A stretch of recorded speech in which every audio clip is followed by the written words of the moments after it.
আমরা সবসময় একটা কথা শুনে আসি যে ক্রিকেট হচ্ছে একটা অনিশ্চয়তার খেলা। আর সেই কারণে যারাই আমরা ক্রিকেট নিয়ে কথা বলি, আমরা একটা প্রেডিকশন দিই রানাদা। আমরা সবসময় এমন একটা প্রেডিকশন দিই যেটাতে মানে যেটা আমাদের মনে হচ্ছে যে যেরমভাবে গেম চলছে সেই অনুযায়ী এই ফ্লোতে হতে পারে। আর ভারতীয় ক্রিকেট হিসেবে যখনই আমরা যারা ভারতীয় ক্রিকেটকে এতটা ভালোবাসি, আমরা যখনই আমাদের মনে একটা ডাউট আছে যে ইন্ডিয়ান ক্রিকেট হয়তো এই সময় একটু ভালো পারফর্ম করতে পারবে না, সেইটা যখন আমরা অন ক্যামেরা বলি তখন আমরা মনে মনে এটাও আশা করি যে মানে ইন্ডিয়া যদি ভালো আমাদের আমাদের প্রেডিকশন ভুল হয় তাহলে আমাদের থেকে ভালো আনন্দিত আর কেউ হবে না। সেটাই আজকের দিনে দাঁড়িয়ে আমি আর রানাদা দুজনেই এতটাই আনন্দিত ফিল করছি, কারণ লাস্ট টাইম যখন আমরা রানাদা কথা বলেছিলাম স্টাফ লাইনে, আমরা দুজনেই ভেবেছিলাম যে নিউজিল্যান্ডের এই যে ওয়ানডে টিমটা যেভাবে ইন্ডিয়াকে ডমিনেট করলো দুটো ম্যাচে, ইন্ডিয়াকে হয়তো তাদের টি-20 টিমটাও ডমিনেট করতে পারে কিংবা তাদেরকে হয়তো সমানে সমানে একটা টক্কর দিতে পারে। কিন্তু ইন্ডিয়ান ক্রিকেটের এই যে টি-20 সেট আপ, তাদের এই যে একটা নতুন একটা অ্যাপ্রোচ, যে অল আউট অ্যাপ্রোচ সেটা প্রমাণ করিয়ে দিল যে নিউজিল্যান্ডের মতো টিম ইন্ডিয়ার মাটিতে একটা ছেলে খেলা ছাড়া তাছাড়া কিছুই নয়। আচ্ছা, প্রথমেই স্টাম্প লাইনে যারা দর্শক তাদের কাছে আমরা ক্ষমা চেয়ে নেবো যে আমরা প্রথম দুটো ওয়ানডের মানে টি-20 ভিডিও নিয়ে আসতে পারিনি। আমাদের কিছু নিজস্ব একটা অন্য প্রজেক্টে কাজ চলছে, সেটাও আপনারা খুব শিগগিরই দেখতে পাবেন। প্লাস নিজেদের কিছু মানে সমস্যার জন্য আমরা করতে পারিনি, তার জন্য ক্ষমা চেয়ে নিচ্ছি। কালকের ম্যাচটা রানাদা থার্ড টি-20 এক ধরনের সিরিজ ডিসাইডেড ছিল, 2-0 ইন্ডিয়া এগিয়ে ছিল, কিন্তু কালকে নিউজিল্যান্ডের কাছে একটা কামব্যাক করার চান্স ছিল। কিন্তু যে ধরনের গেম প্লে কালকে ইন্ডিয়া দেখালো, সেখানে দাঁড়িয়ে মানে তুমি কি বলতে চাও আর কি? এটা প্রথমেই আমি দর্শকদের বলে রাখি যে আমরা যে আগের ভিডিওতে আমি বলেছিলাম, তুই দুজনেই প্রেডিক্ট করেছিলাম, মেনলি আমি বলেছিলাম যে নিউজিল্যান্ডের ফেভারে 3-2 যাবে। কারণ ওই তুই যেটা বললি আমরা ওই ফ্লোতেই বলেছিলাম যে ফ্লোতে খেলাটা হয়েছিল। But really I want to take back my words. আমি খুব আনন্দিত যে ইন্ডিয়া যে পারফরমেন্সটা দিয়েছে, এই পারফরমেন্সটা কিন্তু আমরা আশা করিনি যেরকম আফটার ওয়ানডে ওই সিরিজ ডিজাস্টারের পরে এই পারফরমেন্সটা পাবো, এবং অল আউট পারফরমেন্স, মানে কোনো দাঁড়াতে পারে নিউজিল্যান্ড কোনো জায়গায়। কোনো ম্যাচেই একটা মুহূর্তের জন্য মনে হয়নি যে নিউজিল্যান্ড হয়তো ভারী পড়ছে ইন্ডিয়ার। ইভেন অন পেপারে নিউজিল্যান্ড কিন্তু টি-20 সাইডটা ওয়ানডে সাইড থেকে অনেক বেশি বেটার ছিল, অনেক বেটার। কিন্তু টি-20তে ইন্ডিয়ার এখন যে ফর্মে খেলছে, যে প্লেয়াররা যে ফিয়ারলেস ব্যাটিং করছে, ফিয়ারলেস অ্যাপ্রোচ নিয়ে মাঠে নামছে, সেটা মানে দর্শনীয়, এবং সেটাই ম্যাচটাকে ইন্ডিয়ার ফেভারে অনেক বেশি টেনে নিচ্ছে।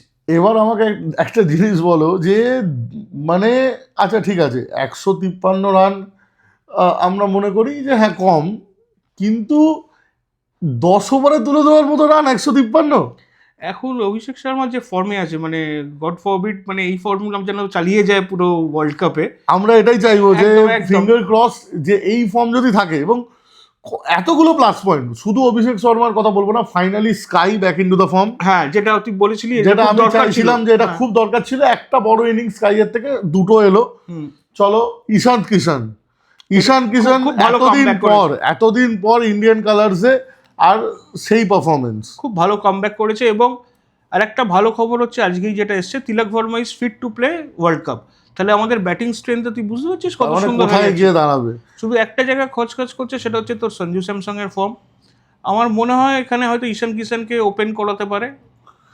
তিলক ভার্মা কিন্তু টিমে অটোমেটিক চয়েস হয়ে দাঁড়াবে, অটোমেটিক চয়েস। তখন ঈশান কিষানকে যদি এই ফর্মে থাকে, ওকে ফিট করতে তো ফিট করতেই হবে। ঈশান কিষানের যে ড্রিম ফর্ম রয়েছে সেখানে তো ফিট করতে হবে। সেই ক্ষেত্রে একমাত্র স্লট হচ্ছে যেটা ওপেনিং এ। একদমই তাই। এবং ওপেনিং এ সঞ্জু স্যাম বা অভিষেক শর্মার সঙ্গে যদি ঈশান কিষান করে, দুটো ব্লিস্টারিং ব্যাট দেখতে হবে না। মানে কোনোদিন হয়তো আমরা, তুই বলতে চাইছিস 6 ওভারে 100 দেখতে পারি। 6 ওভারে 100, ইভেন তোর 20 ওভারে তুই 300 দেখতে পারিস। হ্যাঁ, আচ্ছা, এটা সেকেন্ড টি-20 পরে তাদেরকে যে ক্যাপ্টেন মিচ স্যাটনার, তাকে জিজ্ঞেস করা হয়েছে যে এই ইন্ডিয়া টিমের এগেনস্টে আপনি কি মনে করছেন কত রান সেফ হতে পারে। তো তখন মিচ স্যাটনার একটাই কথা বলেছে যে মেবি 300। 300তেও কিন্তু সে এটা বলেনি যে শিওরলি 300, বলেছে মেবি 300, এদের জন্য কম্পিটিটিভ টোটাল হতে পারে, ঠিক আছে? তো ইজ আ বিগ কমপ্লিমেন্ট ইন্ডিয়ার জন্য। খালি এইটুকুই চাই যে বাকি দুটো T20 রয়েছে সেখানেও এরকমভাবে ইন্ডিয়া খেলুক, এবং আমরা একটা 5-0 একটা ক্লিন সুইপ চাই। আমরা চাই যে নিউজিল্যান্ডকে আর ফিরতে দেওয়ার কোনো জায়গা নেই। এই যে কনফিডেন্সটা রয়েছে, দুটো ম্যাচ এখনো রয়েছে, আশা করছি সঞ্জু স্যামসংয়ের একটা বড় ইনিংস, যেহেতু এখন আর সিরিজ জেতার কোনো রকম চাপটা নেই, তো সঞ্জু স্যামসংয়ের থেকেও একটা বড় ইনিংস আমরা দেখবো। যখন সবাই ফর্মে রয়েছে, সঞ্জু স্যামসংও চলে আসুক ফর্মে, আমরা সেটাই চাইবো। আর আরেকটা প্লেয়ারের কথা একটুকুনি বলো, সেটা হচ্ছে হার্দিক পান্ডিয়া। ও, he is a gem of a player. মানে আমার মনে হয় না ওকে ওয়ান ডে টিমেও ওকে রাখা উচিত। ও ছাড়া এই যে ও একটা মানে ব্যালেন্স প্রোভাইড করছে টিমের, একদম ঠিক কথা বলেছিস। প্লাস ও কিন্তু একদম ফিনিশার রোল কাজ করছে না, ফিনিশার আগে এসে অ্যাঙ্কারিংটাও করতে পারছে, প্লাস বিগ শটও মারছে, মানে রোটেট করছে উইথ বিগ ওভার। তো হি ইজ মানে অ্যাসেট। আমি ওয়ান ডে টিমের কথা যদি বলি, KL রাহুলের সাথে যদি হার্দিক পান্ডিয়ার এই কম্বিনেশনটা মাঝে দাঁড়ায় ইন্ডিয়া টিমের, আমার মনে হয় রান রেটটাকেও খুব একটা পড়তে দেবে না, প্লাস একটা সাস্টেনেবিলিটিও পাবে ইন্ডিয়ান টিম। প্লাস এটা বোলিং অপশনও খুব ভালো বোলিং অপশন, যে হ্যাঁ 4 ওভার বল করছে, আচ্ছা 6 ওভারই করুক না, ওয়ান ডেতে 10 ওভার করতে হবে এর কোনো মানে নেই, 6 ওভার বল করুক। তো আপাতত তাহলে আমরা আশা করছি যে বাকি দুটো মানে ম্যাচও ইন্ডিয়া এরকমভাবেই খেলবে। আর এরপরে আমরা প্রত্যেকটা ম্যাচ অ্যানালিসিস নিয়ে আসবো। আমাদের যে প্রজেক্টের কাজগুলো হচ্ছিল সেগুলো মানে অলমোস্ট রেডি হয়ে গেছে। একটা লাস্ট কোশ্চেন তোকে করার আছে। আচ্ছা বলো। সেটা হচ্ছে বাকি দুটো ম্যাচ তোর কি মনে হয় যে গৌতম গম্ভীর বা টিম একটা এক্সপেরিমেন্ট মোডে যাবে? দেখো আমার মনে হয় কি যে T20-র যে ড্রেসিং রুমটা না অনেক বেশি চিল্ড। তুমি দেখবে ওয়ান ডে থেকে ওদের T20 ড্রেসিং রুমটা অনেক বেশি মানে আর কি ফান মোডে আছে, সেই কারণে মনে হয় পারফরমেন্সটাও এত সুন্দর বেরোচ্ছে। যেটা তুমি বলছিলে আমাকে যে ওয়ান ডে কোথাও না কোথাও তোমার মনে হচ্ছে যে প্রবলেমটা ড্রেসিং রুমে, T20-তে কিন্তু সেটা নেই, সেটা দেখে বোঝা যাচ্ছে। আবার তুই একটা জিনিস দেখ, ওয়ান ডে টিমে কিন্তু অনেক বড় বড় নাম রয়েছে, বিগ নেমস, রোহিত শর্মা বল, বিরাট কোহলি বল, ওই টিম নিয়ে যেখানে একটা সবাই কিরকম ভয় খেলছে, এখানে কিন্তু সব কোনো ব্যাপার নেই, ফিয়ারলেস ক্রিকেট চলছে। তো সেক্ষেত্রে আমার মনে হয় এক্সপেরিমেন্ট করতে, দেখো এক্সপেরিমেন্টের নামে আর কি বা বাকি আছে? বরুণ চক্রবর্তী বিষ্ণুইকে কালকে দেখে নিয়েছে। আমার মনে হয় একটা জায়গা হতে পারে সঞ্জু স্যামসংকে ড্রপ করে ঈশান কিষানকে যদি ওপেনিং এ যায়, আমার মনে হয় শ্রেয়াস আইয়ারকে টিমে একটা ঢুকিয়ে দেখতে পারে। কিন্তু শ্রেয়াস আইয়ার মানে দেখো শ্রেয়াস আইয়ারের চান্স তখনই হতো যদি এই ব্যাটিং লাইন আপে কোথাও না কোথাও একটা ফল দেখা যেত, আপাতত যেটা দেখা যাচ্ছে না। তো সেক্ষেত্রে উইনিং কম্বিনেশন, হ্যাঁ মানে ওই ফর এক্সপেরিমেন্ট শ্রেয়াস আইয়ার একখানা ম্যাচ পেতে পারে, সেটা আমার মনে হয় ওয়ার্ল্ড কাপ স্কোয়াডে আমার মনে হচ্ছে শ্রেয়াস আইয়ারকেও ওই মানে ব্যাকআপ প্লেয়ার হিসেবেই থাকতে হবে। কারণ তিলক বর্মা এলে তিলক বর্মা অটোমেটিক চয়েস হবে তখন। সে কিন্তু তিলক বর্মা যে ফর্মে আছে এবং এশিয়া কাপে বলো কিংবা এখানে যে মানে আর কি ম্যাচ জিতিয়েছে, সেক্ষেত্রে মানে শ্রেয়াস আইয়ার তার উপরে গুরুত্ব পাবে বলে আমার মনে হয় না। তো এখন IPL-টাও বাকি আছে, IPL-টার ওপরও অনেক কিছু নির্ভর করবে।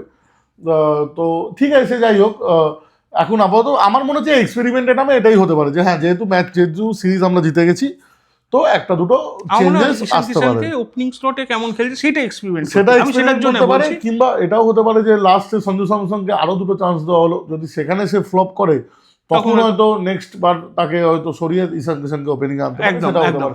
যেহেতু এখনো রান পায়নি সঞ্জু স্যামসং, সেই কারণে হয়তো তাকে আরো দুটো ম্যাচ দেওয়া যেতে পারে, কারণ সে আগেও করেছিল। চলো তাহলে আজকের ভিডিও এই অবধি রাখছি। দেখা হচ্ছে আমাদের নেক্সট ভিডিওতে। যারা স্টাম্প লাইনকে ভালোবাসছো অসংখ্য ধন্যবাদ। একটু চ্যানেলটাকে আরও বেশি করে লাইক করো, আমাদের ইউটিউব চ্যানেল আছে সেটাকে সাবস্ক্রাইব করো, এইটাকে একটুখানি শেয়ার করে দাও যাতে আমাদের ভিডিও তোমাদের কাছে পৌঁছতে পারে। আজকের মতো টাটা, থ্যাংক ইউ।